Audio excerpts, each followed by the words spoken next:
সুপ্রিয় দর্শক, আসসালামু আলাইকুম। ইতিস কুকিং ওয়ার্ল্ডের আজকের পর্বে আমি আপনাদের সবাইকে স্বাগতম জানাচ্ছি। আজ আমি আপনাদের তৈরি করে দেখাবো বারবিকিউ ফিশ। কিভাবে আপনারা বাসায় এই বারবিকিউ ফিশ তৈরি করতে পারবেন সেই রেসিপিটি আপনাদের সাথে শেয়ার করব। আশা করি রেসিপিটি আপনাদের ভালো লাগবে। তাহলে চলুন দেখে নিয়ে যাক কিভাবে তৈরি করতে হয়। এখানে আমি 1.5 কেজি ওজনের দুটো তেলাপিয়া মাছ নিয়েছি। বারবিকিউয়ের জন্য একটু বড় সাইজের মাছ নেয়ার চেষ্টা করবেন, তাহলে বারবিকিউটা অনেক ভালো হবে। মাছটা এখন আমি একটা নাইফের সাহায্যে কেটে নিচ্ছি।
দিয়ে দিচ্ছি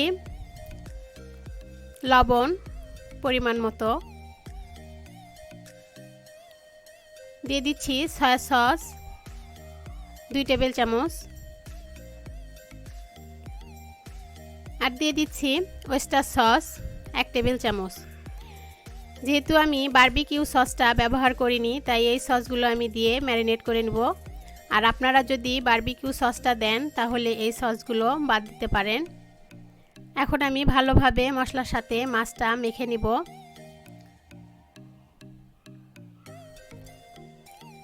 যত ভালোভাবে আপনি মাছটা মেখে নেবেন তত আপনার মাছটা খেতে ভালো লাগবে। মশলাগুলো যেন সব জায়গায় খুব ভালোভাবে প্রবেশ করে সেদিকে একটু লক্ষ্য রেখেই মাছটা ম্যারিনেট করে নেবেন। এখন দিয়ে দিচ্ছি অলিভ অয়েল। আমি মাছটা যেহেতু 1.5 ঘন্টার জন্য ম্যারিনেট করে রেখে দেব, তাই অলিভ অয়েল দিয়ে দিচ্ছি যেন ড্রাই না হয়ে যায়। এভাবে আমি ম্যারিনেট করে এখন 1.5 ঘন্টা পর ফিরে আসছি। এখন আমি এখানে নিয়েছি কিছু কয়লা। একটা ছাঁকনির উপরে দিয়ে আমি গ্যাসের চুলায় কয়লাটা জ্বালিয়ে নিব। আর এখানে একটা মাটির হাঁড়ি নিয়েছি, এই হাঁড়িতে দিয়েছি কিছু কয়লা। এই কয়লার ভিতরে দিয়ে দিচ্ছি সেই জ্বালানো কয়লাটা, দিয়ে এইভাবে বাতাস দিলেই পুরো কয়লাটাই জ্বলে উঠবে। আপনারা এখানে হাত পাখা দিয়েও বাতাস করতে পারবেন। আমি এখানে পাওয়ার ব্যাংকের পাখা দিয়ে বাতাস দিচ্ছি। আর নিয়েছি আমি ফিশ স্ট্যান্ড। এই ফিশ স্ট্যান্ড বাজারে অ্যাভেলেবল কিনতে পাওয়া যায়। আমি গ্রিলটাতে একটু অলিভ অয়েল ব্রাশ করে দিচ্ছি যেন বারবিকিউ করার সময় মাছটা গ্রিলের সাথে লেগে না যায়।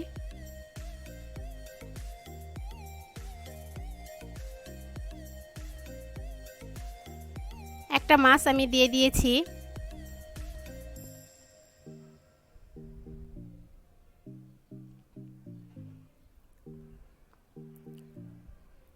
আর একটা মাছও আমি দিয়ে দিলাম। আবারও একটু অয়েল ব্রাশ করে দিচ্ছি।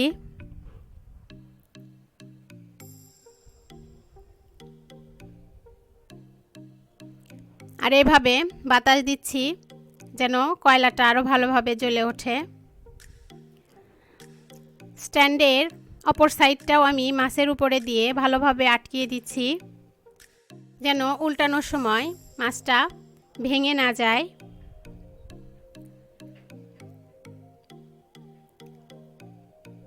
এভাবে আটকানো হয়ে গেলে দুপাশটায় আমি উল্টে পাল্টে দুপাশটায় ভালোভাবে পুড়িয়ে নিব।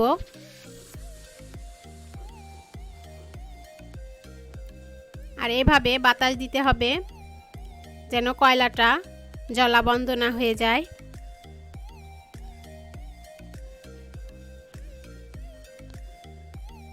এখন আমি উল্টিয়ে দিচ্ছি, একটু সাবধানে উল্টে দিতে হবে।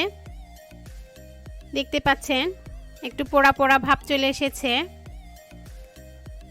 আবারও একটু অয়েল ব্রাশ করে দিচ্ছি। এরকম ফিশ স্ট্যান্ড ছাড়াও কিন্তু আপনারা ফিশ বারবিকিউ করে নিতে পারবেন। চারপাশে ইট দিয়ে মাঝখানে কয়লা জ্বালিয়ে উপরে নেট দিয়েও এই বারবিকিউটা করে নিতে পারবেন।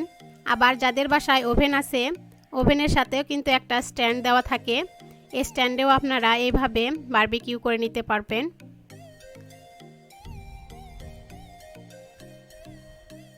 আমার মাছটা বারবিকিউ করা হয়ে গিয়েছে। এখন আমি আপনাদের পরিবেশন করে দেখিয়ে দিচ্ছি। আমি একটা লেবুর স্লাইস নিয়েছি, এই লেবুটা চিপে আমি রসটা উপরে দিয়ে দিচ্ছি। এই লেবুর রস দেওয়ার জন্য মাছের স্বাদটা কিন্তু অনেক বেড়ে যায়। যারা খেয়েছেন তারা তো অলরেডি জানেন, আর যারা খাননি তারা অবশ্যই একবার ট্রাই করবেন। আশা করি আপনাদের ভালো লাগবে। আমি এখন আপনাদের একটু ভেঙে দেখিয়ে দিচ্ছি।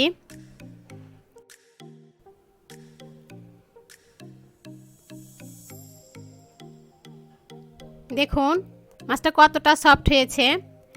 আমি আপনাদের হাত দিয়েই দেখিয়ে দিচ্ছি। আর খেতেও আলহামদুলিল্লাহ অনেক মজার হয়েছে। আশা করি এভাবে আপনারা একবার হলেও ট্রাই করবেন এবং খেয়ে দেখবেন কতটা মজার।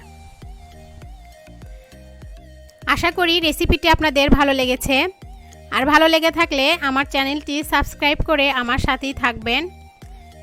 ভিডিওতে একটি লাইক দিবেন, ফ্রেন্ডস অ্যান্ড ফ্যামিলির সাথে শেয়ার করবেন।